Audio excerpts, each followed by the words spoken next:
Oh, okay. Untuk yang bahagian half-life ni, dia maksudnya sama lah. Okay, tadi kita ada equation yang kita apa tu yang kita tengok tadi kan, yang sebelum tadi.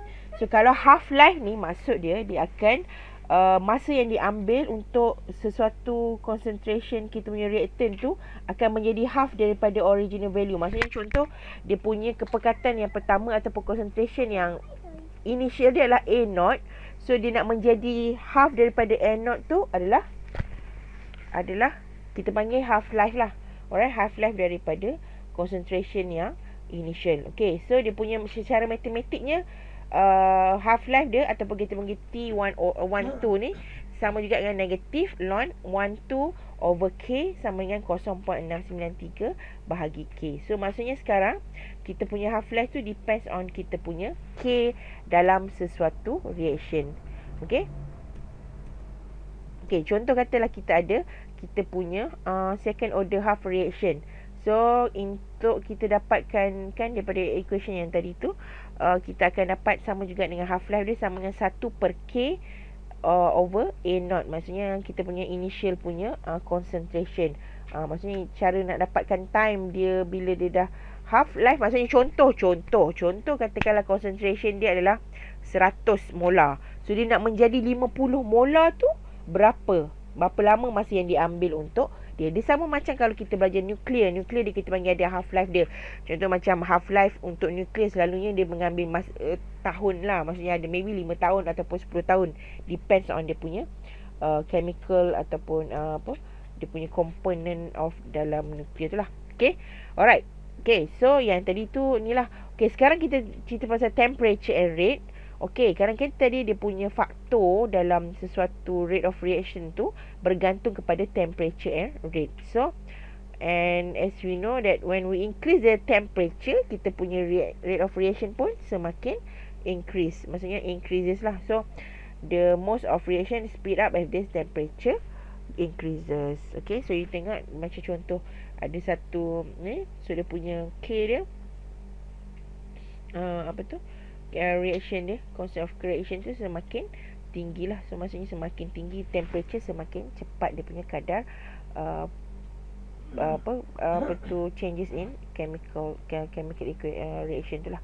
Okay, the higher temperature, the more energy available to the molecule and the rate become faster. However, not all location become molecule will result in product. So maksudnya tak semestinya kalau kita kalau yang untuk macam untuk collision between the molecule ni, kalau macam ni tak semestinya dia akan menghasilkan a proper orientation. Maksudnya dia akan dia akan ikut dia punya macam mana cara collision between molecule di dalam kita punya reaction tu lah. Okay, therefore, in order to reaction of the reactant to molecule collide, the form reactant it must have the correct orientation and sufficient energy. Contoh dia macam ni. Contohlah kita ada Cl dengan NOCl, hasilkan NO plus Cl2.